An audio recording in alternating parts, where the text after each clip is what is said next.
right. Ross Merriam versus Derek Davis.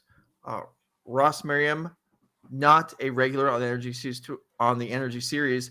His route to the championship lies in winning this match. For Derek Davis, obviously also winning the championship with a win, but even with a loss and a good finish in Pioneer, still could sneak in and grab that second season 3 at-large berth. So we'll see who's going to join us, and potentially both. That makes it more exciting, right? The fact that both of them conceivably could get in. I mean, in a way, losing in the finals here and then getting another good finish in Pioneer to get into the championship out loud through that back door, that might be more impressive in a sense than just spreading it outright. But yeah, Ross playing for a lot here. I mean, not just this is the finals of a $15,000 tournament, but also that showdown seat is worth a lot in its own right. And that is what is on the line here. So Ross, no stranger to playing these high stakes matches, and this is just one more that he has to win here. Yeah, and Ross no stranger either to playing, invite only small field events. He played in a couple of the SCG invitationals, so would actually probably, if he wins, be the most experienced player in that type of field in the event. Zach Allen's played in 1. Ross Merriam, I believe, might have played in 2, and well, Joe, I think the last time we actually saw each other in person was the 2019 Players' Championship, where Ross was the last man on the outside looking in. Just heartbreaking finish down that final stretch there to leave him out of it. So I'm sure he's raring to go. He's going to want to get back to that kind of small tournament where he has to like his odds. If he gets there, he just has to get there first, and that's going to be the hard part here. All right, so we'll see. Ragavan in play, but Voice of Resurgence, a pretty good blocker for Ragavan. Hard to get through. Ross would have to commit 2 removal spells to connect to that Ragavan. That seems, it's plausible, but maybe not super likely. Yeah, we saw Voice of Resurgence for a long time just didn't really have a clear place in Modern because decks weren't trying to attack you with just like 2-1 semi-vanilla creatures. But now that Ragavan is the best Savannah Lions of all time, a card like Voice of Resurgence just as a ground blocker does have a bigger role to play. Yeah, absolutely. I don't even. It almost seems unfair to compare. Yes, certainly same mana cost, same size, but Savannah Lions. The Lions just completely outclassed by a monkey. I don't know if the laws of the jungle would support that conclusion, but here's a Teferi, and that will allow Ragavan to get through here. Getting that Voice of Resurgence out of the way, and Ross connecting with Ragavan here. Okay, finds a land. Unlikely he was going to be able to cast whatever was flipped over anyway. Yeah, we kind of see the hidden mode of Ragavan there as a legend to turn on Moxamber, enabling turn 2 Teferi on the play, bouncing the blocker, letting the Ragavan connect. And Teferi itself is one of the better tools that Ross has in this matchup, I think, preventing the cards that can interact with the Breach combo, shutting off the Ephemerate lines that are pretty powerful with the Evoke Elementals as well. So there's Risen Reef from Derek, and here's a follow-up Fury to deal with everything. Yeah, this was an absolute banger of a start for both players. Ross with Teferi and both copies of his Legend that one on turn 2. And that one, yeah. Derek Davis is like, well, hold on, slow down here. Let's go ahead and turn off that Mox, which when Ross passed the turn seemed, an unlikely possibility, but there it is. Yeah, so I'll destroy 3 of your permanents and draw a card, and it's your go. Yeah. You're up. Can you? That's an impressive turn 2 turn cycle for both sides. And now Ross needing to recover here, and Risen Reef on the board. That's just going to generate advantage over time if Ross cannot dispatch it, and it does not look like there's any more red cards in hand.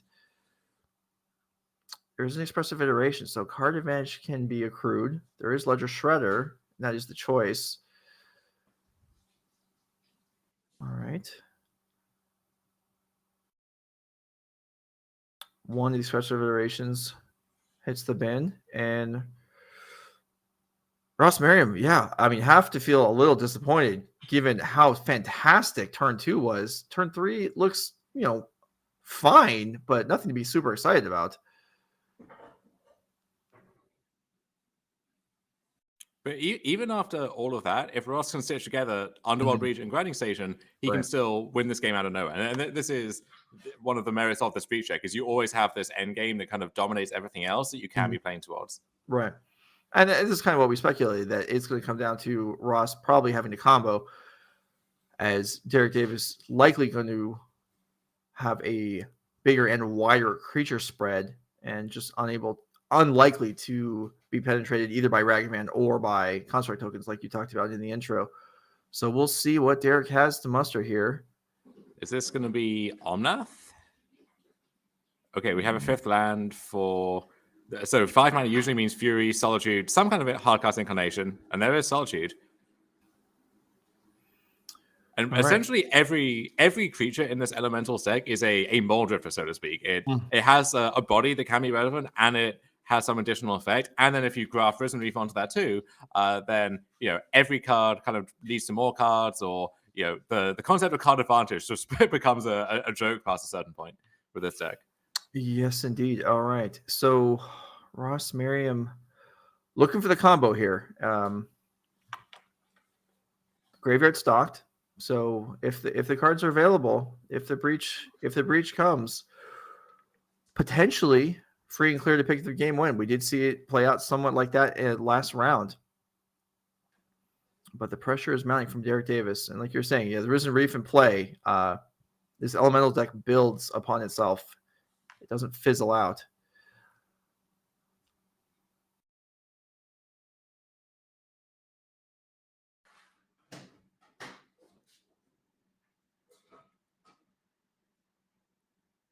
All right, Ross. What can you do? It has to be good, I think. And the Elementals deck doesn't apply a ton of pressure, but you are obliged to try and make something happen quickly, because even if they're not attacking your life level that much directly, Derek can just draw several cards every turn, and at some point, Flaming Harbinger offers direct access to a card like Endurance to mess up any potential combo lines.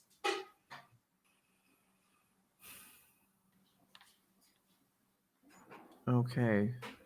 Well, Derek Davis's hand include multiple cantrips, including Voice of Resurgence and Unsettled Mariner. Let's see what he chooses to go with. In fact, also another copy of Risen Reef. Yeah, and if you think one Risen Reef can lead to ridiculous sequences, 2 Risen Reefs just really gets out of control quickly. So we might just see that here. Yeah, there we go. So Risen Reef checking for any kind of removal from Ross, and it looks like the coast is clear. So we're drawing, in air quotes, 2 cards there, and now this Voice of Resurgence, all right, that's a 2/2 that also draws 2 cards. An Evoked Fury or something can clean up a bunch of permanents and also draw 2 cards. Everything is a Muldrifter now. Everything indeed. And what you talked about. So Derek with 1 copy of Endurance main deck. That would be an ideal card to find. You may have some time here, Ross, not looking. We can see from his hand, not with either combo piece in hand as of yet. And here is another Voice of Resurgence. Finds a land and a copy of itself. And here's an attack for 4. I'm sorry. I'm sure Derek is well aware that he's giving Ross several turns here. So without the Endurance, there's not a ton of interaction. And the Endurance by itself is not always a reliable answer to Underworld Breach. If you have your Breach, you have the Grinding Station, you have Mox Amber ready to go, then you can often just straight up combo through an Endurance. As it stands right now, if Ross were to mill over the Grinding Station with an Emery, for example, then you could actually fizzle the Breach with Endurance that way. But it's not a 100% guarantee. So we'd rather just get this game over with as fast as we can here. Yeah, well, I wonder if that 1 white mana open for Derek might represent Ephemerate to keep drawing even more cards here. It's a pretty stacked hand at this point as well. There's certainly a possibility. Yeah, there are. Ephemerate also would allow our interaction with an Emery, although Ross wouldn't be looking for Emery to be able to activate this point. It would just be a mill and then a legend for Mox Ember activations here. Sacred Foundry untapped. Construct, a possibility here, potentially just as a chump blocker. But it looks like at the moment, Ross not facing lethal damage. There is also the threat of that Kahira kind of almost entirely off screen there, where we can pick that up, we can cast it, and that's an additional 4 power on the board to say nothing of its own stat line. And that would be enough. So here's a Ragman Notably, Construct still available because of the Mox.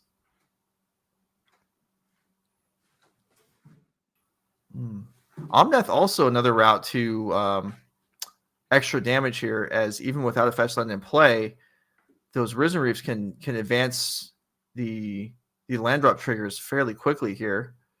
Yeah, Risen Reef with Omnath is pretty disgusting, and no lands hit so far. But that means we're hitting spells, and that's that's a fine constellation prize. Absolutely, and yeah, there's certainly still more land drops potentially available for Derek Davis's turn. With another Risen Reef in hand. It's worth noting too that with Flamecone Harbinger, that tutors a card directly to the top of the deck. So normally you wouldn't be able to access that right away. The nice thing about Risen Reef is because Harbinger itself is an elemental, you can stack the triggers such that you search a card at the top of the deck and then immediately resolve the Reef trigger, get it into your hand if that's where you need it.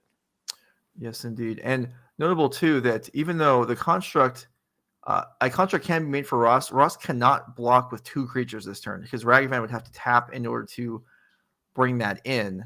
So there's only 1 blocker possible either way. So here we have a number of triggers on the way, and here's the Flamecone Harbinger that you talked about.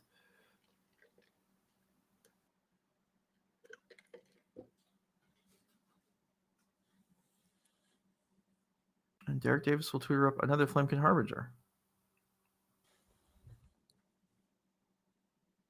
Or is that potentially just for another red card in hand? So once you have multiple Risen Reefs, the Harbingers kind of allow you to convert a red mana into additional cards, additional bodies, and then you can end that chain via searching for the thing that you actually want here. All right, Leyline Binding takes out Ragavan. Looks like Ross floated in mana in response.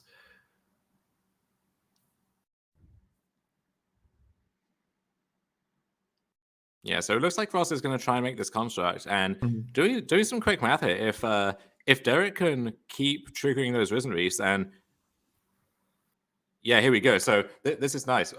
Ross has the floating mana, has to use it in the main phase before he loses it, which means we can still cast this Fury at sorcery speed, get an additional 2 Risen Reef triggers, and now if these are triggering the Omnath, we get more mana, and if we hit that 3rd landfall ability, then yeah, there we go. That's the additional 4 damage that we needed.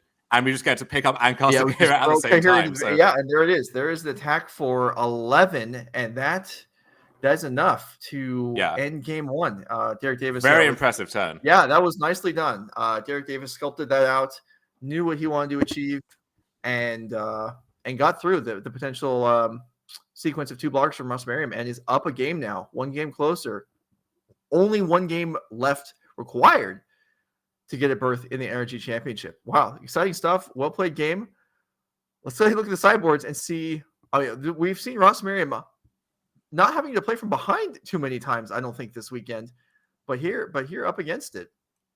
So here is Jeskai Breach deck. Here's what he's got available to him. What do we love here?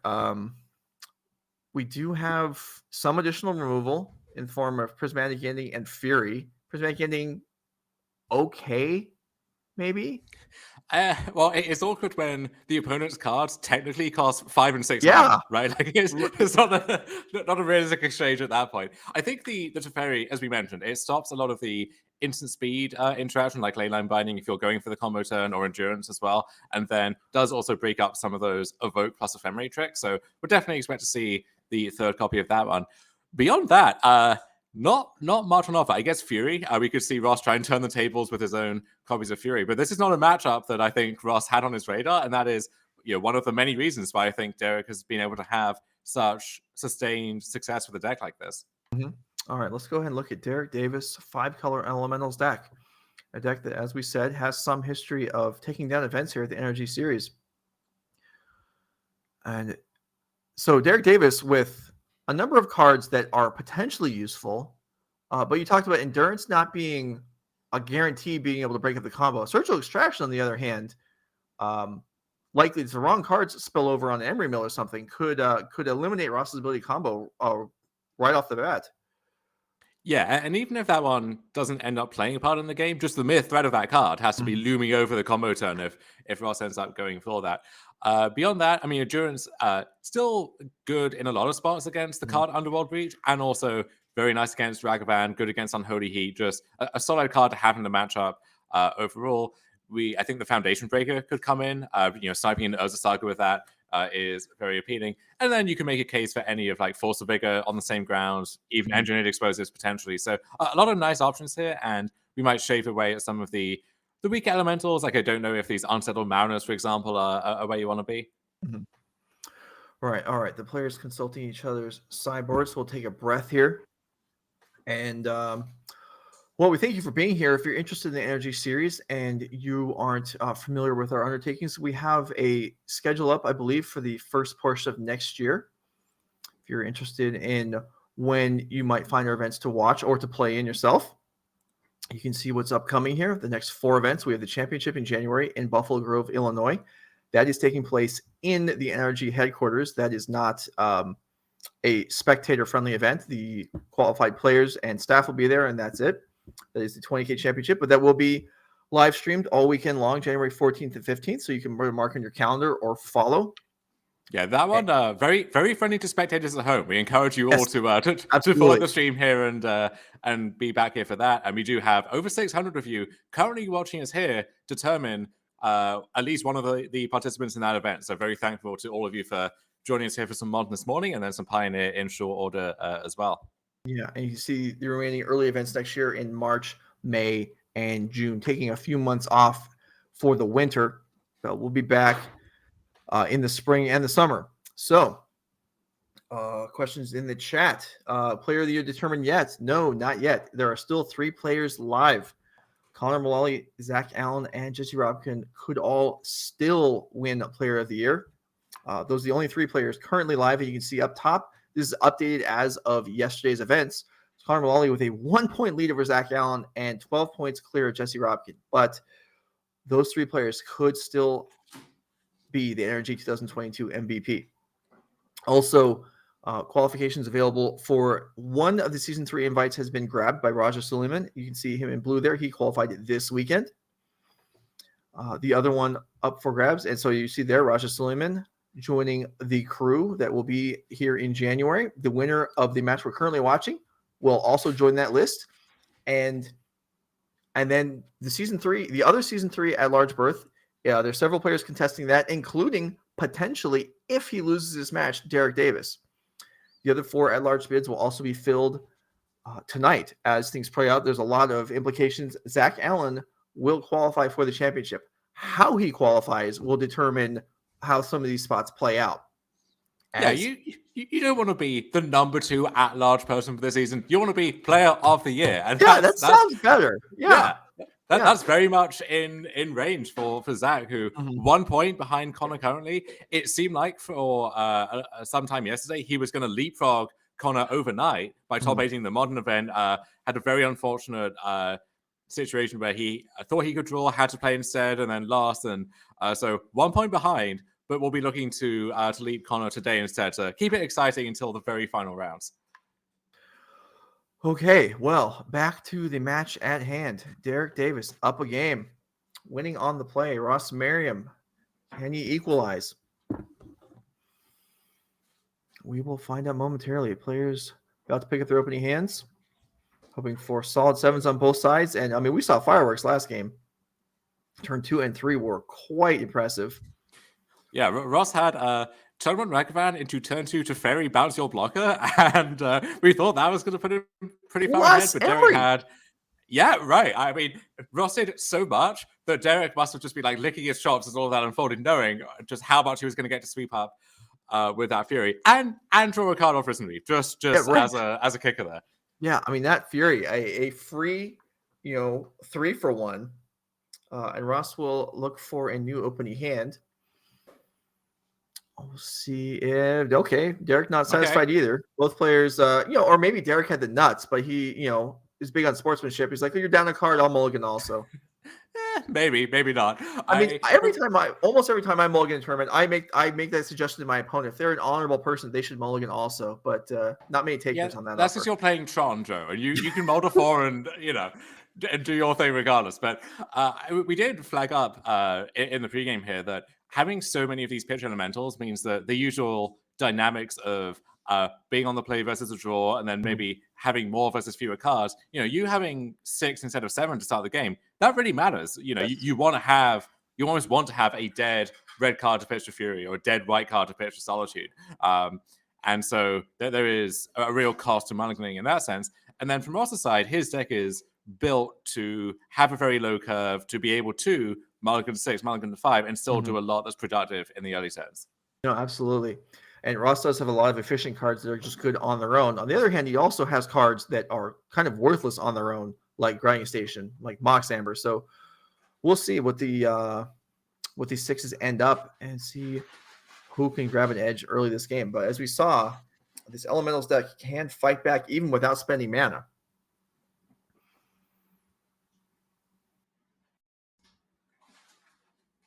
A lot on the line here. Ross Merriam played in a lot of high-profile matches in his Magic career, but still, a lot on the line here. Oh yeah, you can find a compilation on YouTube of some of Ross's most heartbreaking moments in the feature match arena, and he will be hoping that this will not join the next edition of that montage. Yeah, that is a painful list. All right, turn 1 Ragavan gets us started here in game number 2.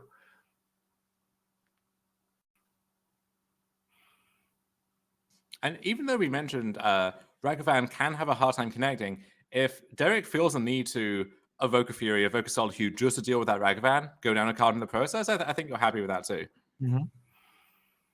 But I wonder if we're going to see the mighty Flaming Harbinger, which is there as a tutor primarily, but also as a one-man blocker is very annoying if you're trying to connect with your monkey. Sure, absolutely. Yeah, I mean, it may be a top deck tutor, but it requires removal just as much as anything else does to get out of the way of Ragavan here. So we did see last game Ross with Mox plus Teferi to clear out a blocker. This time with Unholy Heat in hand, can take it a slightly more simpler path. And also, if this Ragavan connects, well, he knows what he's hitting.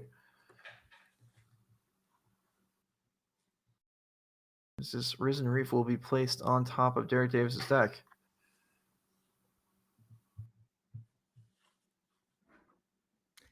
Doesn't feel good to have to Unholy Heat a Flaming Harbinger, but you do what you got to do. Yeah, and Derek values that Risen Reef highly enough that we'll use that Solitude now just to protect it and kill the Ragavan. All right, so the card advantage from going second undone there by Solitude pitch, but Derek going to be able to draw the Risen Reef next turn. I guess if Ross Merriam has a Dash Ragavan, though, he can still deny Derek the draw that he is intending for next turn. No, I'm sorry. He drew it already. There was a draw step in between. So that's off the table. But Ross still building here for the future. We know there's Teferi in hand. That's a solid turn 3 play, I guess.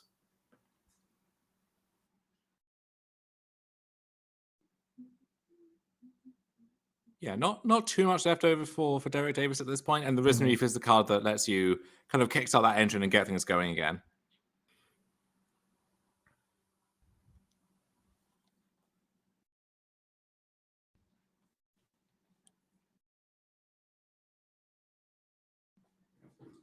All right. Well, a couple creatures in hand for Ross Merriam. In fact, and a Ursaga. Ross's hand looks pretty solid here. A lot of action cards, no real dead draws, and Teferi is going to be the choice.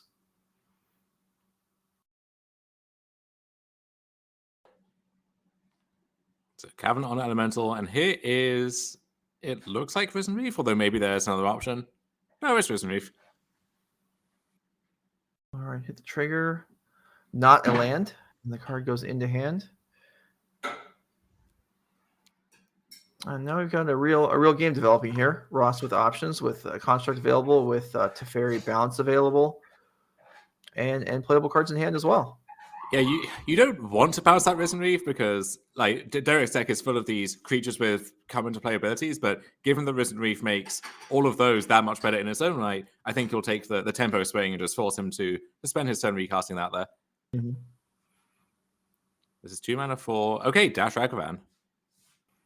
And then we'll get to follow up with Emry after that, unless...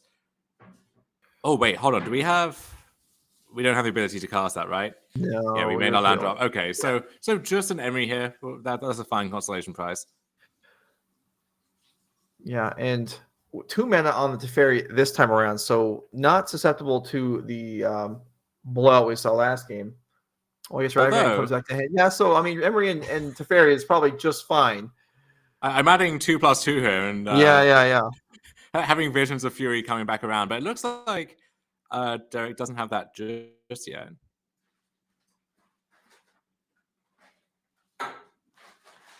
Yeah, Risen Reef in hand, a second Cavern. If there's a Flamekin Harbinger, I guess it is still possible to tutor up a Fury. There is a Flamekin in hand. In fact, well, there's a Fury in And hand there's as Fury. well. Okay, I think that came off. Did that come off the I Risen think Reef? it did. I think it did.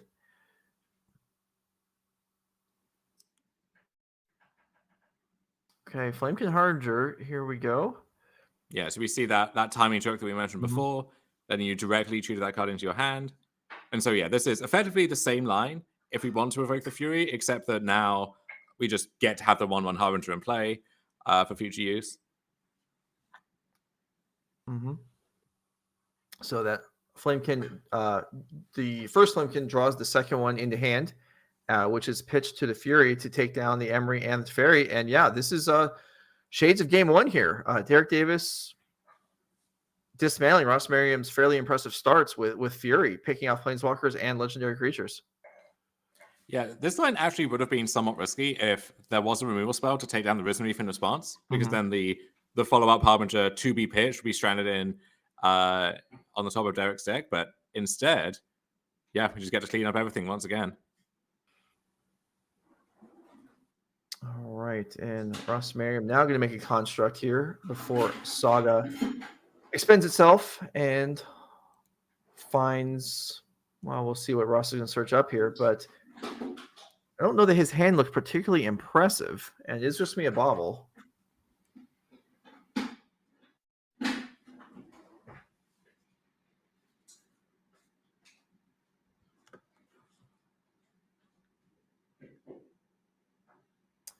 Looking a little tougher for us, Merriam. Derek Davis is not showing signs of slowing down really. So what are the ideal draws here for us, Merriam? Are we just looking for? I mean, it's basically Breach, right? Is there a number two? What's the second best draw for Ross Merriam here? I think it's Breach or Bust. I don't think anything else is on the podium at this point. I guess if Ross has his own Fury, we saw one copy of that be milled over, but still want to draw towards potentially.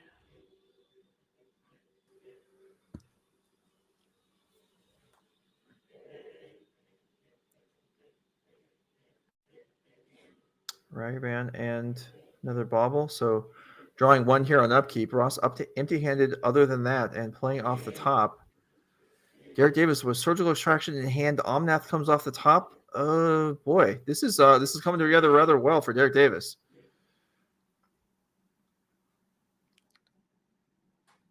I think is that another Fury I just saw? Oh dear God. Yeah, so a fetch land here would really enable several additional plays for the turn, but looks like there's not one available.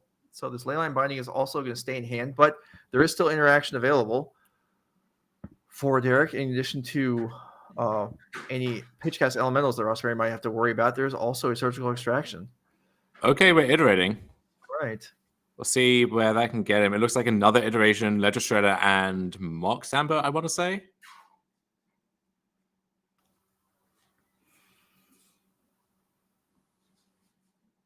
Okay, well, have to imagine. All right, Shredder is the choice. Iteration to hand, it looked like.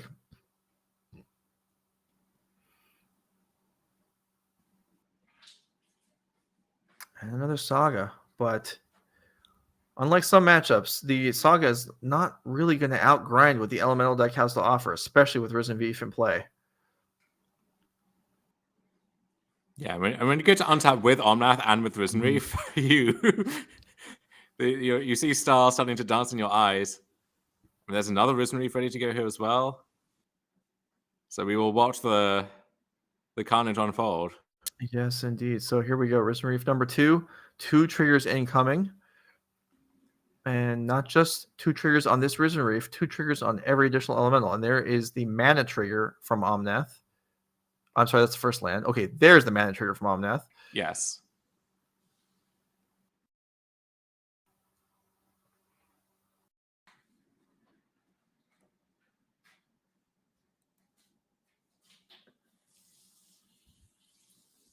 Okay, here's third landfall trigger from Omnath. So dinging Ross for 4. Now hardcasting Fury. So Ross does get a Connive out of the bargain. But the downside of drawing so many lands is you don't even get the power boost there. So actually, yeah, now we get to kill Shredder and Ragavan, and we'll draw 2 cards, just by the way. Fetch land there for Derek Davis, I think, actually went to hand to potentially set up for a future Omnath turn. Here's attack just 4. This is making me jealous. I want to be the one playing this Elementals deck now. I imagine everybody watching does right now. I mean, between the 2 seats, one player is doing a lot more, taking a lot more game options. There is a breach for Ross Merriam. Can he turn this around? I mean, Derek seems to win basically every tournament he plays in with this deck, and no one seems to pay attention. So, I mean, why would this be any different, I guess?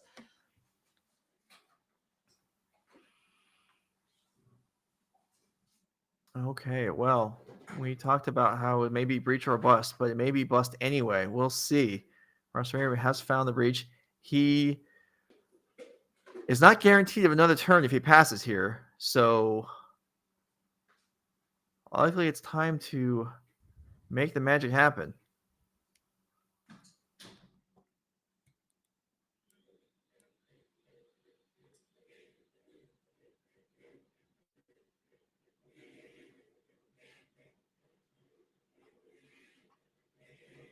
So what do we think here? Is it, I mean, breach followed by Teferi would allow some protection, but I'm not sure that we have all the tools we need to win even from there. We'll see. Shouldn't speculate. Ross doesn't know this deck better than almost anyone else in the world at this point. I think there also is... So if there is a leyline binding, then that's a nuisance. But Teferi as that preliminary form of protection means you would have to use the binding in response, and then the Teferi can just bounce it back. And so, yeah, there is protection against binding for this turn cycle. But then, there's Surgical Extraction. Okay. So is there a grinding station that would have been escaped to try and finish the job here? All right, baubles. Okay, we're taking the baubles out of the deck. So I think the thought process there being, you take away the free artifacts that Ross has access to right now, decreases the chance of any grinding station kill. Sure. And then, so leyline binding on the breach, you said that, Teferi can reset. That will cost 2 additional mana, but Ross does have a treasure and a land untapped, so that would be something he could get through and overcome.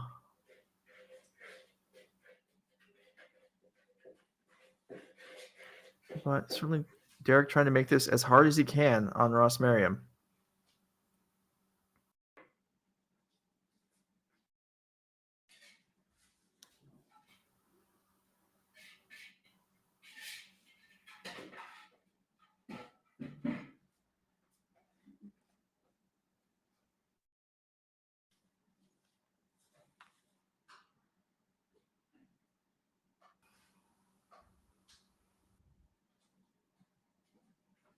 So now, as Ross's final act, okay, we're going for Emery. So now if we hit Amber and then have access to grinding There station, it is. There's Amber.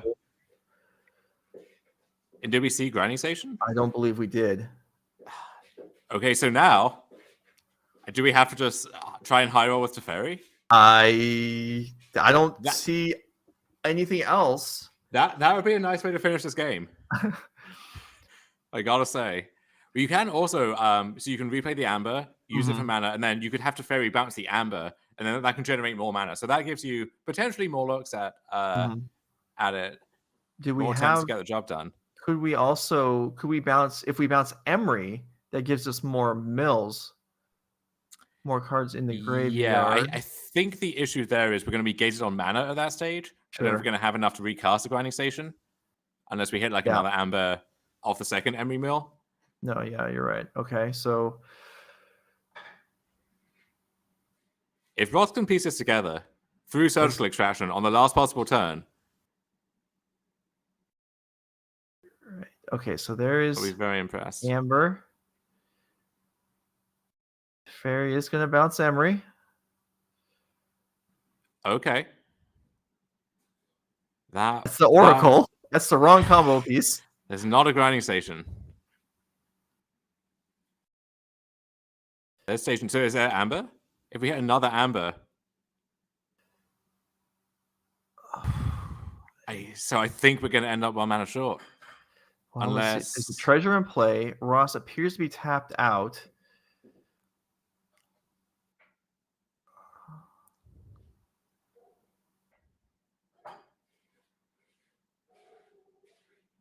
It may be shy. I'm sure Derek Davis is watching here. Very interested party to see what happens. He's on the verge of the Energy Championship invite. Can Ross Merriam steal it away? He's not done yet. So what can we do here? How do we keep this going? I guess this could be... We could also go for a... we could try and buy more time with Unholy Heat, on Fury, or Omnath, or something like that. Yeah, it looks like we have given up our combo aspirations for now. And we're just trying to buy some time. Mm-hmm. But now we lose the Underworld Breach in turn, so... Right. So the leftovers for Ross Merriam, I believe, are Thassa's Oracle and Expressive Iteration. There is Emery in play now. That's worth something.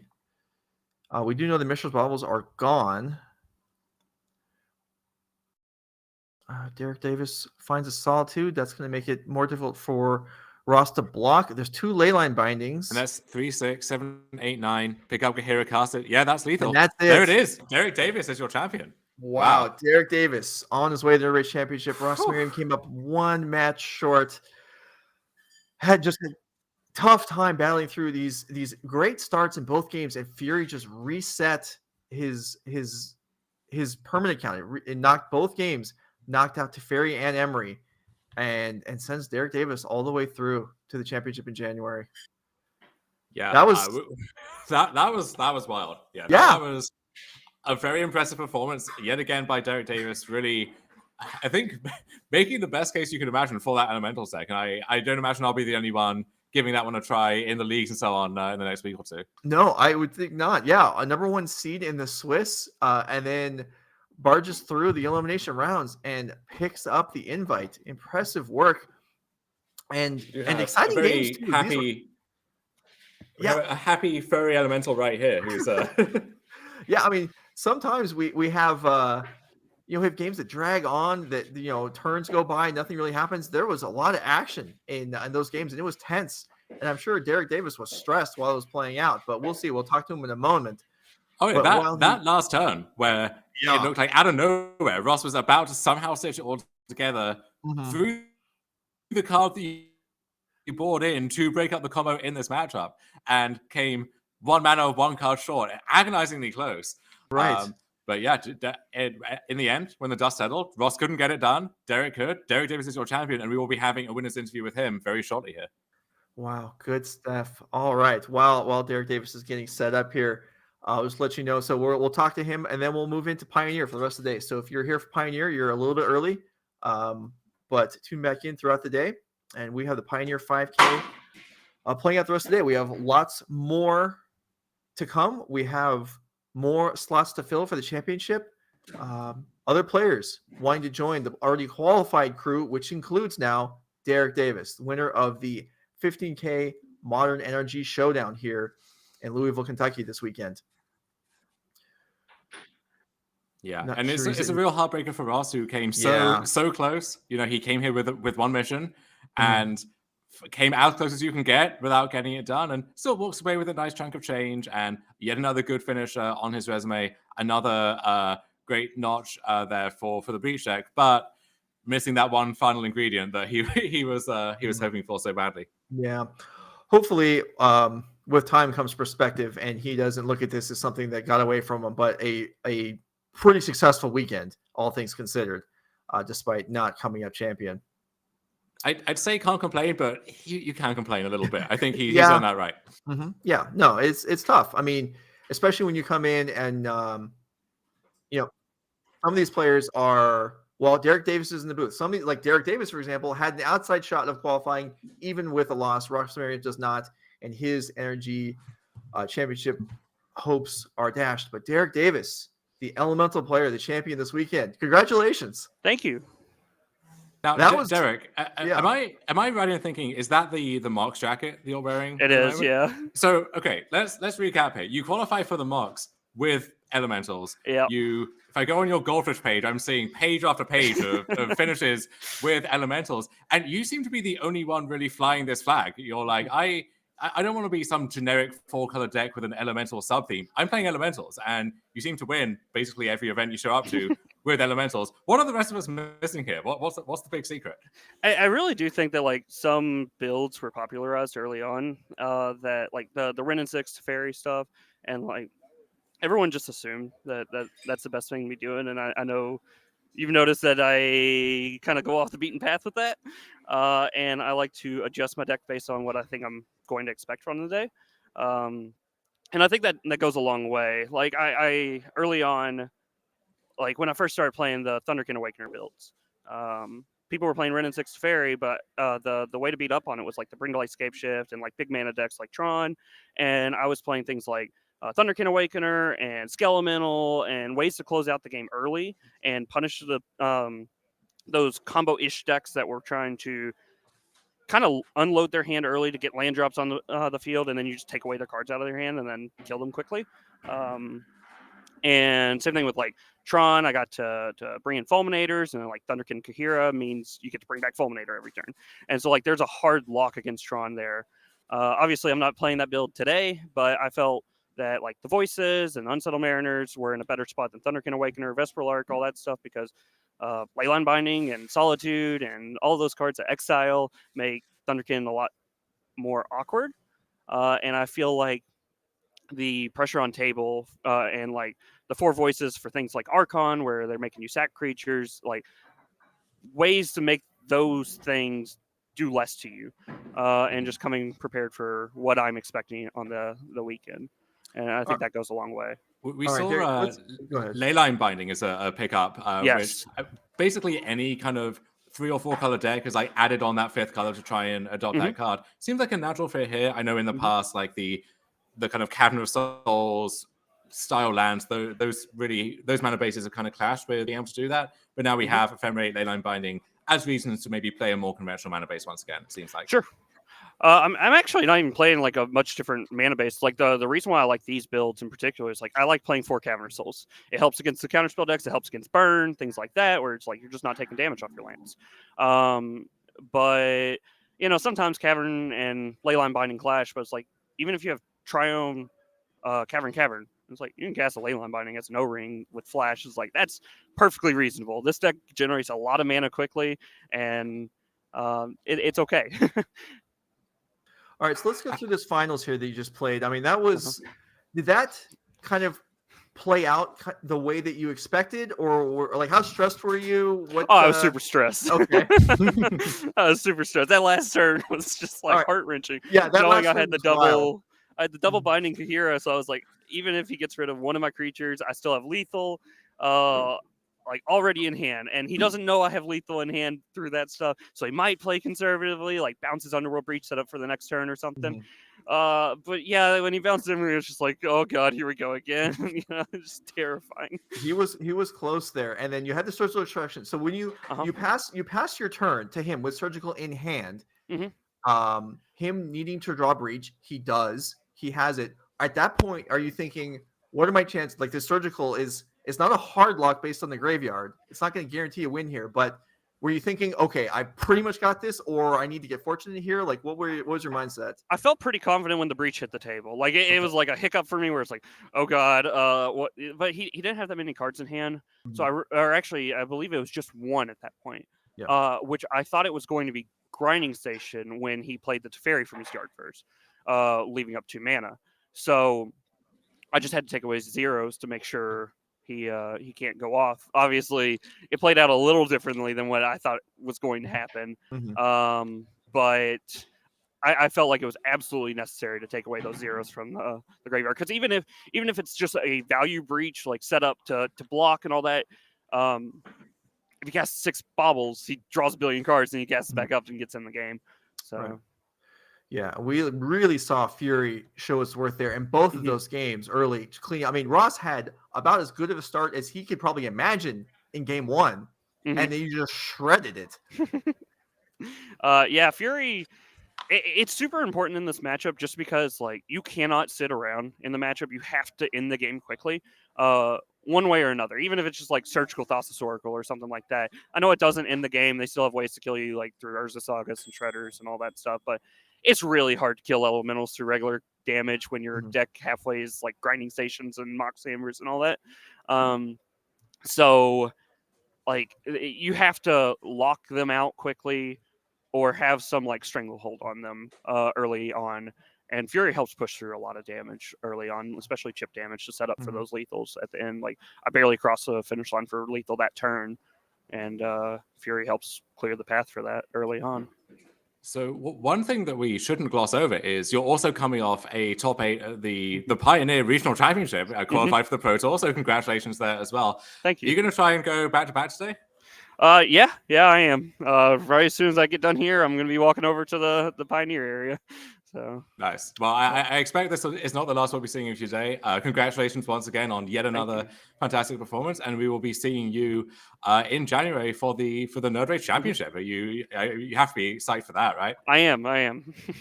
Yeah, that'll be a big deal. And well, we're playing Modern and Pioneer, and it seems you're well versed in both those formats. So Derek Davis joins the list of qualified players for the championship. Congratulations to him. To Raja Suleiman, who also qualified this weekend, and we've got 5 more spots to give away. So Derek Davis is our Modern Showdown champion. Elementals looking strong. All right, we're going to take a break here, and we are going to get things set up for Pioneer. We'll be back if we're switching formats. If you only love Modern and you hate Pioneer, well, we appreciate you having been here this morning. But if you're open to other formats, if you're open to Pioneer, we'll be back in a few minutes. Dom and I will be back, jumping into the Pioneer Pioneer Nerd Rage 5K. Stick around.